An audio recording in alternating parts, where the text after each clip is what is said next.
For नौकरी plus academy. आज हम यूपी पुलिस 2024 का जीके जीएस का मॉक टेस्ट कराएंगे। जैसा कि आपको पता है कि यूपी पुलिस का एग्जाम 23 अगस्त को होने वाला है, तो आज से हम डेली आपको एक मॉक टेस्ट प्रोवाइड कराएंगे। ठीक है, आइए स्टार्ट करते हैं क्वेश्चन नंबर फर्स्ट से। उत्तर प्रदेश के किस जिले में लिंगानुपात सबसे ज्यादा है? आजमगढ़, जौनपुर, मैनपुरी या आगरा? देखिए, जौनपुर जिले में सबसे ज्यादा लिंगानुपात है, इसका सही जवाब हो जाएगा ऑप्शन बी, जौनपुर। अब बात हो रही है उत्तर प्रदेश की, थोड़ा उत्तर प्रदेश के बारे में देखेंगे। देखिए, उत्तर प्रदेश की राजधानी सबको पता होगा लखनऊ है, और उत्तर प्रदेश के मुख्यमंत्री योगी आदित्यनाथ हैं, और राज्यपाल हैं आनंदीबेन पटेल। ठीक है, कौन है? आनंदीबेन पटेल यहाँ की राज्यपाल हैं। और जिले हैं उत्तर प्रदेश में 75 जिले हैं। कितने जिले हैं? 75 जिले। आइए चलते हैं नेक्स्ट क्वेश्चन की तरफ। नेक्स्ट क्वेश्चन है हमारे पास, विल्हेम कॉनराड रोंटगन ने निम्न में से किसकी खोज की थी? रोंटगन ने किसकी खोज की थी? विद्युत आवेश के संरक्षण की, विद्युत बल्ब की, एक्सरे की, या फिर ऊष्मागतिकी की? देखिए, रोंटगन ने एक्सरे की खोज की थी, इसका सही जवाब हो जाएगा ऑप्शन सी, एक्सरे। ठीक है, इसी की वजह से एक्सरे की खोज के लिए ही इन्हें भौतिकी का पहला नोबेल पुरस्कार मिला था 1901 ईस्वी में। ठीक है, रोंटगन को 1901 ईस्वी में एक्सरे की खोज के लिए भौतिकी का पहला नोबेल पुरस्कार भी मिला है। अच्छा, अब हम देखेंगे विद्युत बल्ब। तो विद्युत बल्ब की खोज किसने की थी? थॉमस एल्वा एडिसन ने विद्युत बल्ब की खोज की थी। इसके अलावा ग्रामोफोन, इलेक्ट्रिक पेन की भी एल्वा एडिसन ने की थी। ठीक है। अच्छा, ऊष्मागतिकी का प्रयोग किया था साडी कार्नोट ने, और इसकी वजह से इनको थर्मोडायनेमिक्स का जनक भी कहा जाता है। ठीक है, याद रखेंगे। नेक्स्ट क्वेश्चन की तरफ चलते हैं। नेक्स्ट क्वेश्चन है हमारे पास, उत्तर प्रदेश के निम्नलिखित में से किस जिले में हर साल बटेश्वर मेले का आयोजन किया जाता है? देखिए, बटेश्वर मेला एक पशु मेला है, और इसका आयोजन हर साल किया जाता है आगरा में। कहाँ पर किया जाता है? आगरा में किया जाता है। इसका सही जवाब हो जाएगा ऑप्शन सी, आगरा। ठीक है, आइए चलते हैं नेक्स्ट क्वेश्चन को देखते हैं। देखिए, नेक्स्ट क्वेश्चन है, कानपुर शहर में 1857 के विद्रोह का नेतृत्व किसने किया था? 1857 के विद्रोह का नेतृत्व किसने किया था कानपुर शहर में? तो कानपुर शहर में 1857 के विद्रोह का नेतृत्व नाना साहब ने किया था। इसका सही जवाब हो जाएगा ऑप्शन बी, नाना साहब। अच्छा, तो आप बताइए, रानी लक्ष्मीबाई ने कहाँ का नेतृत्व किया था? तो रानी लक्ष्मीबाई ने किया था झांसी और ग्वालियर का नेतृत्व। ठीक है, झांसी और ग्वालियर का नेतृत्व किया था रानी लक्ष्मीबाई ने। अच्छा, तो बेगम हजरत महल ने और कुंवर सिंह ने कहाँ का नेतृत्व किया था? इसे भी देख लेते हैं।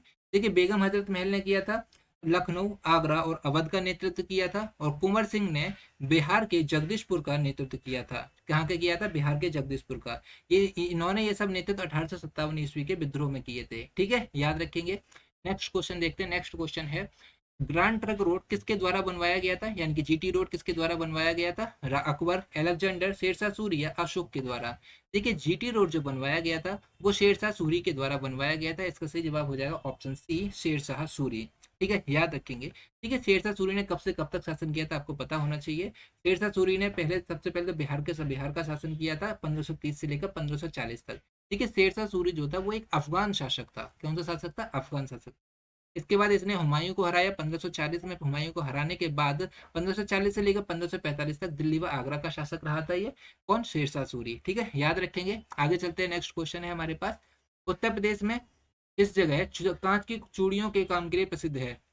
उत्तर प्रदेश में कौन सी जगह कांच की चूड़ियों के काम के लिए प्रसिद्ध है? गाजियाबाद, मुरादाबाद, शुकोबाद या फिरोजाबाद? तो फिरोजाबाद कांच की चूड़ियों के लिए प्रसिद्ध है। इसका सही जवाब हो जाएगा ऑप्शन डी, फिरोजाबाद। ठीक है, याद रखेंगे। नेक्स्ट क्वेश्चन है हमारे पास, किस स्थान को भारत का सिलिकॉन वैली कहा जाता है? तो किस स्थान को भारत का सिलिकॉन वैली कहा जाता है? दिल्ली को, हैदराबाद को, बंगलुरु को या पुणे को? देखिए, सिलिकॉन वैली जो कहा जाता है वो बेंगलुरु को कहा जाता है। इसका सही जवाब हो जाएगा ऑप्शन सी, बेंगलुरु। ठीक है, याद रखेंगे। नेक्स्ट क्वेश्चन देखते हैं। नेक्स्ट क्वेश्चन है, निम्नलिखित में से कौन सा बुंदेलखंड का एक लोकप्रिय लोकगीत है? तो इसमें से कौन सा बुंदेलखंड का एक लोकप्रिय लोकगीत है? बिरह है, आल्हा है, रसिया है या लंगुरिया है? देखिए, बुंदेलखंड का एक लोकप्रिय लोकगीत है आल्हा। इसका सही जवाब हो जाएगा ऑप्शन बी, आल्हा। ठीक है, आल्हा याद रखेंगे। अच्छा, इसके अलावा भी कुछ और गीत हैं। इसके अलावा ये फाग है, लामटेरा है, दादरे है और गारी शामिल है। ठीक है, याद रखेंगे। ये बुंदेलखंड के थे। अब नाबार्ड के बारे में देखेंगे। देखिए, नाबार्ड की स्थापना कब की गई थी? 1980 में, 1981 में, 82 में या 83 में? ठीक है, नाबार्ड की स्थापना 1982 में की गई थी। इसका सही जवाब हो जाएगा ऑप्शन सी, 1982। ठीक है। अच्छा, नाबार्ड के बारे में थोड़ा सा देखेंगे। देखिए, नाबार्ड की फुल फॉर्म जो होती है वो होती है national bank for agriculture and rural development. क्यों, क्या है फुल फॉर्म नाबार्ड की? National bank for agriculture and rural development, ये नाबार्ड की फुल फॉर्म है। इसका मुख्यालय मुंबई में है। नाबार्ड का मुख्यालय कहाँ पर? मुंबई में है। और नाबार्ड एक वित्तीय संस्था है। ये ग्रामीण क्षेत्र पर मुख्य रूप से ध्यान केंद्रित करने वाला एक विकास बैंक है। और यह कृषि और ग्रामीण विकास के लिए वित्त प्रदान करने वाला शीर्ष बैंकिंग स्थान है। यानी कि कृषि और ग्रामीण के विकास के लिए वित्त प्रदान करता है नाबार्ड। ठीक है, याद रखेंगे। नेक्स्ट क्वेश्चन देखते हैं। एशिया का पहला डॉल्फिन अनुसंधान केंद्र कहाँ स्थित है? Where is the Asia first dolphin research centre situated? तो कहाँ पर है एशिया का पहला डॉल्फिन अनुसंधान केंद्र? तो ये है भारत विश्व का पहला डॉल्फिन, सॉरी, एशिया का पहला डॉल्फिन अनुसंधान केंद्र पटना में स्थित है। कहाँ पर स्थित है? पटना में स्थित है। ठीक है, याद रखेंगे। आगे देखते हैं नेक्स्ट क्वेश्चन। नेक्स्ट क्वेश्चन है हमारे पास, उत्तर प्रदेश में कितने प्रशासनिक जिले और संभाग मौजूद हैं? तो कितने प्रशासनिक जिले हैं और कितने संभाग हैं? देखिए, उत्तर प्रदेश में प्रशासनिक जिले तो मैं आपको बता ही चुका हूँ, 75 जिले हैं। और संभाग कितने हैं? तो संभाग 18 हैं। इसका सही जवाब हो जाएगा ऑप्शन सी, 75 जिले और 18 संभाग हैं। ठीक है, याद रखेंगे।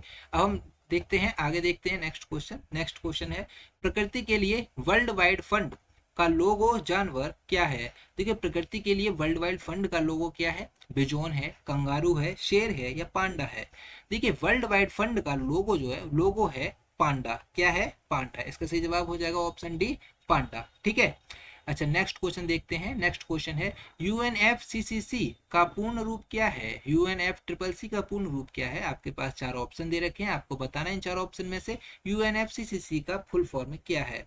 तो इसका फुल फॉर्म है United Nation Framework Convention on Climate Change. इसका सही जवाब हो जाएगा option B, United Nation Framework Convention on Climate Change. ठीक है, याद रखेंगे। आगे देखेंगे। आगे नेक्स्ट क्वेश्चन है हमारे पास, दंत चिकित्सक दांतों के अभिवर्धित प्रतिबिंब को देखने के लिए किस प्रकार के दर्पण का उपयोग करते हैं? दंत चिकित्सक दांतों के अभिवर्धित प्रतिबिंब को देखने के लिए किस प्रकार के दर्पण का उपयोग करते हैं? उत्तल दर्पण का, उत्तल और समतल दर्पण दोनों का, या फिर अवतल दर्पण का या समतल दर्पण का? देखिए, दंत चिकित्सक जब दांतों को देखेगा तो वो छोटी चीज को बड़ा करके देखेगा। दांत छोटे होते हैं, उसको बड़ा करके देखेगा, तो इसके लिए यूज करते हैं अवतल दर्पण का। देखिए, अवतल दर्पण का यूज जो होता है वो छोटी चीज को बड़ा करने के लिए होता है, और उत्तल दर्पण का यूज बड़ी चीज को छोटा करने के लिए होता है। अब जैसे कि गाड़ी में साइड मिरर जो होता है उसमें उत्तल दर्पण होता है। ठीक है, दंत चिकित्सक हैं और जो नाई वगैरह जो यूज करते हैं वो अवतल दर्पण का यूज करते हैं। ठीक है, याद रखेंगे। हजामत के लिए किसका यूज किया जाता है? अवतल दर्पण का यूज किया जाता है। इसका सही जवाब हो जाएगा ऑप्शन सी, अवतल दर्पण। आइए देखते हैं नेक्स्ट क्वेश्चन। नेक्स्ट है हमारे पास, इनमें से कौन सी गैस का उपयोग फलों के कृत्रिम रूप से पकने के लिए किया जाता है? किस गैस का उपयोग फलों के कृत्रिम रूप से पकने के लिए किया जाता है? प्रोपेन, इथेन, एसिटिलीन या मीथेन? तो इसका तो कौन सी गैस का यूज किया जाता है? ये किया जाता है एसिटिलीन गैस का यूज किया जाता है। किस गैस का? एसिटिलीन गैस का। इसका सही जवाब हो जाएगा ऑप्शन सी, एसिटिलीन। आइए देखते हैं आगे। आगे है नेक्स्ट क्वेश्चन है हमारे पास, विटामिन बी1 की कमी से कौन सा रोग होता है? रिकेट्स, स्कर्वी, पेलाग्रा या बेरी। देखिए, विटामिन बी1 की कमी से होता है बेरी रोग। इसका सही जवाब हो जाएगा ऑप्शन डी, बेरी रोग। ठीक है, याद रखेंगे। आगे देखेंगे। आगे है हमारे पास, उत्तर प्रदेश में ताम्रपाषाण काल के प्रमाण कहाँ मिले हैं? ठीक है, ताम्रपाषाण काल के प्रमाण कहाँ मिले हैं? प्रयागराज मेरठ में मिले हैं, लखनऊ आजमगढ़ में मिले हैं, और मेरठ और सहारनपुर में मिले हैं, या फिर सहारनपुर और प्रयागराज में मिले हैं? देखिए, ताम्रपाषाण काल के प्रमाण मिले हैं मेरठ और सहारनपुर में। इसका सही जवाब हो जाएगा ऑप्शन सी, मेरठ और सहारनपुर। ठीक है। अच्छा, देखिए, उत्तर प्रदेश में पुरापाषाण सभ्यता के प्रमाण मिले हैं। पुरापाषाण सभ्यता के प्रमाण प्रयागराज की बेलन घाटी, सोनभद्र की सिंगरौल घाटी और चंदौली की चकिया से मिले हैं। ठीक है, याद रखेंगे क्या कि पुरापाषाण सभ्यता के साक्ष्य हमें मिले हैं प्रयागराज की बेलन घाटी, सोनभद्र की सिंगरौली घाटी और चंदौली की चकिया में। ठीक है, इसके अलावा मध्यकालीन पाषाण युग के मनुष्यों के अवशेष प्रतापगढ़ के सरीनाहर राय से मिले हैं। कहाँ से मिले हैं?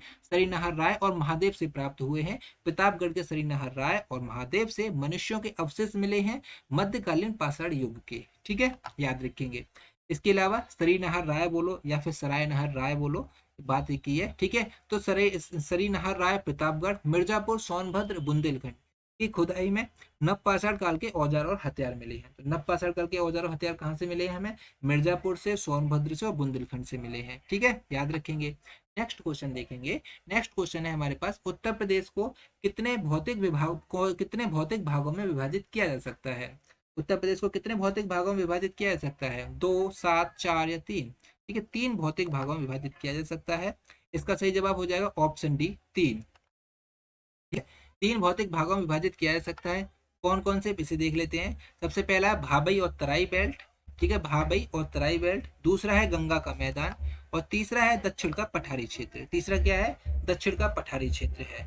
ठीक है, पहला भाबई तराई बेल्ट, गंगा का मैदान, दक्षिण और पठारी क्षेत्र। तो इन तीन भौतिक भागों में उत्तर प्रदेश को विभाजित किया जा सकता है। ठीक है, आगे चलते हैं। आगे है हमारे पास, उत्तर प्रदेश में भारत कला भवन कहाँ स्थित है। उत्तर प्रदेश में भारत कला भवन कहाँ स्थित है। सोनभद्र में है, गाजियाबाद में है, लखनऊ में है, या वाराणसी में है। देखिए, भारत कला भवन जो है वो वाराणसी में स्थित है। इसका सही जवाब ऑप्शन डी वाराणसी हो जाएगा। ठीक है, नेक्स्ट क्वेश्चन देखते हैं। नेक्स्ट क्वेश्चन है, समताप मंडल के संबंध में निम्नलिखित में से कौन सा कथन सही नहीं है।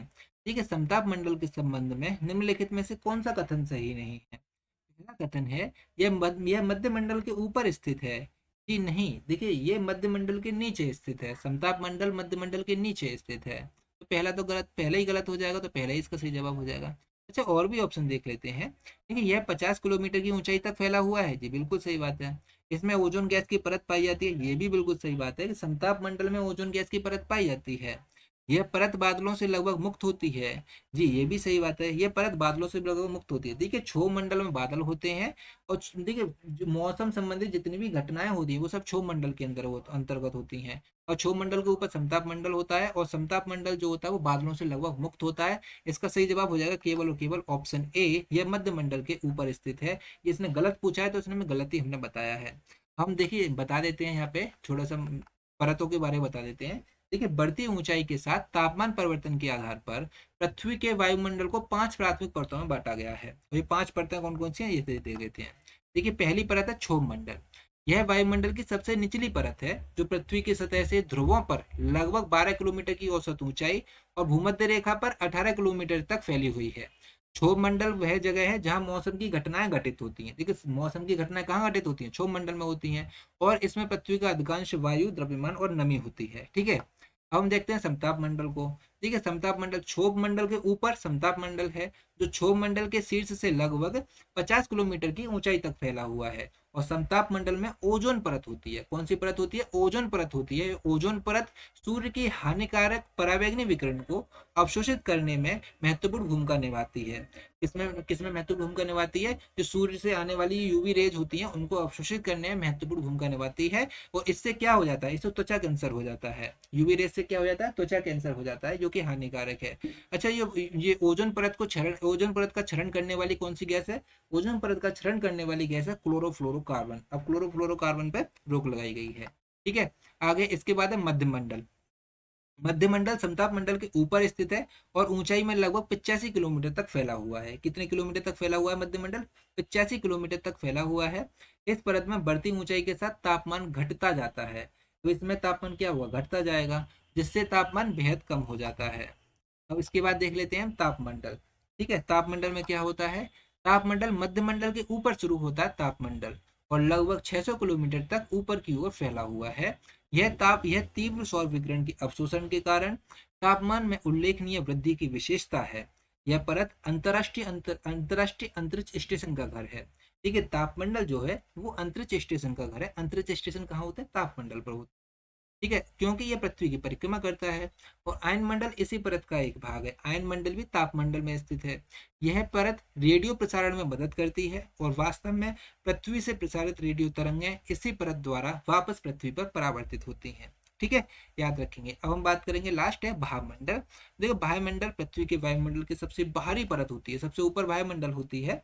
यह पृथ्वी की सतह से लगभग 600 किलोमीटर ऊपर से शुरू हो जाती है, और अंतरिक्ष में अनिश्चित काल तक फैला रहता है। ठीक है, इसकी कुछ एंड की लिमिट नहीं है। ठीक है, एक्सोस्फीयर में अत्यंत विरल गैस के अणु होते हैं, जो धीरे धीरे बाहरी अंतरिक्ष के निर्वात में फैल जाते हैं। ठीक है, याद रखेंगे। अब हम देखते हैं नेक्स्ट क्वेश्चन। देखिए, नेक्स्ट क्वेश्चन है हमारे पास, उत्तर प्रदेश के मुख्यमंत्री जिन्होंने प्रधानमंत्री के पद को भी सुशोभित किया है, वह कौन है। वह इनमें से कौन है, ऐसे कौन से उत्तर प्रदेश के मुख्यमंत्री हैं जिन्होंने प्रधानमंत्री के पद को भी सुशोभित किया है। कौन है भैया, तो वो है चौधरी चरण सिंह और वीपी सिंह। इसका सही जवाब हो जाएगा ऑप्शन बी, चौधरी चरण सिंह और वीपी सिंह। ये उत्तर प्रदेश के मुख्यमंत्री भी रह चुके हैं।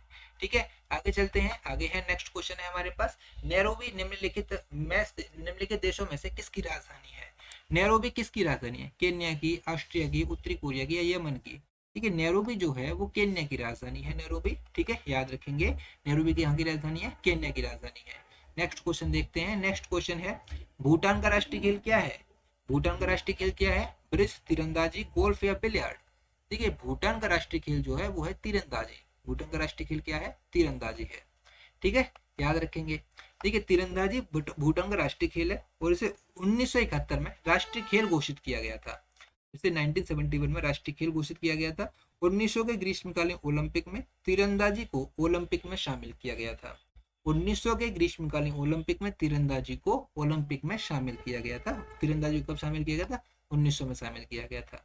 नेक्स्ट क्वेश्चन है हमारे पास, केंद्रीय औषध मानक नियंत्रण संगठन यानी कि CDSCO का मुख्यालय कहाँ स्थित है? किस जगह स्थित है CDSCO का मुख्यालय?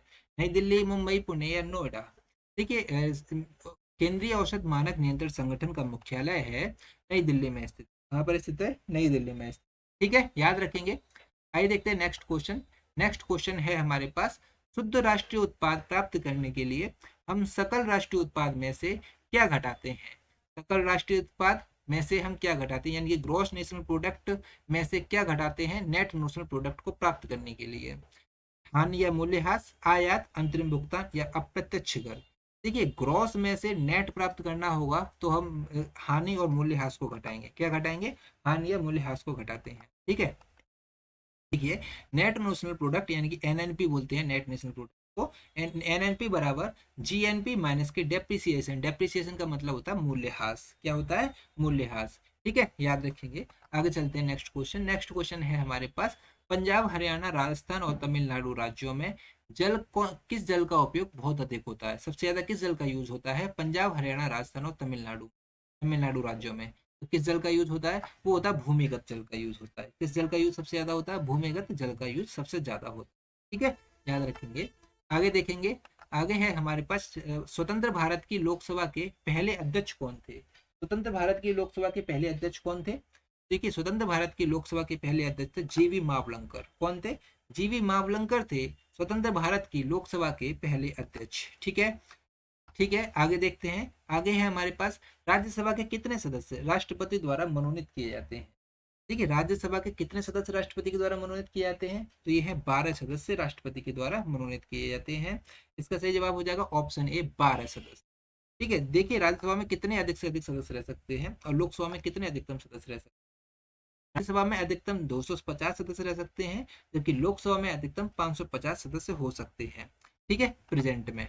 आइए देखते हैं नेक्स्ट क्वेश्चन। नेक्स्ट क्वेश्चन है, अकबर के काल में कृषि भूमि को कितने प्रकारों में विभाजित किया गया था? तो अकबर के काल में कृषि भूमि को कितने प्रकार से विभाजित किया गया था? 2, 4, 6, 5? देखिए, तो अकबर के काल में कृषि भूमि को 4 भागों में विभाजित किया गया था। कौन कौन से, इसे भी देख लेते हैं। देखिए, अकबर के काल में कृषि 4 भागों में विभाजित किया गया था। कौन कौन? एक था पोलज, परती, चाचर और बंजर। कौन कौन से? पोलज, परती, चाचर और बंजर। पोलज पोलज भूमि पर हमेशा खेती की जाती थी और कभी भी परती नहीं छोड़ी जाती थी। इस पर हमेशा खेती की जाती थी पोलज भूमि पर। परती भूमि को अपनी उर्वरता बनाए रखने के लिए 1 या 2 साल के लिए परती छोड़ दी जाती थी। ठीक है, इसके बाद आता चाचर भूमि। तो चाचर भूमि को 3 या 4 वर्षों के लिए बिना खेती के छोड़ दी जाती थी, चाचर भूमि को। और फिर आती है बंजर भूमि, और बंजर भूमि को 5 या अधिक वर्षों के लिए परती छोड़ दी जाती थी। ठीक है, आगे है नेक्स्ट क्वेश्चन है हमारे पास, मौर्य साम्राज्य के किस शासक ने सांची स्तूप का निर्माण किया था? तो मौर्य साम्राज्य के किस शासक ने सांची स्तूप का निर्माण किया था? काफी अधिक फेमस है, अशोक ने किया था। इसका सही जवाब हो जाएगा ऑप्शन सी, अशोक। ठीक है, नेक्स्ट क्वेश्चन और आज का लास्ट क्वेश्चन है ये, ग्लोबल वार्मिंग के कारण कौन सा परिणाम होने की उम्मीद है? तट रेखा में परिवर्तन, समुद्र के स्तर में वृद्धि, फसल पैटर्न में परिवर्तन या उपरोक्त सभी? देखिए, ग्लोबल वार्मिंग के कारण कौन सा परिणाम होने की उम्मीद है? इसमें सभी परिणाम होने की उम्मीद है। इसका सही जवाब हो जाएगा ऑप्शन डी, उपरोक्त सभी। अगर आपको हमारी वीडियो, हमारा कंटेंट अच्छा लगा तो प्लीज हमारे चैनल को लाइक, शेयर, सब्सक्राइब जरूर करें। मिलते हैं नेक्स्ट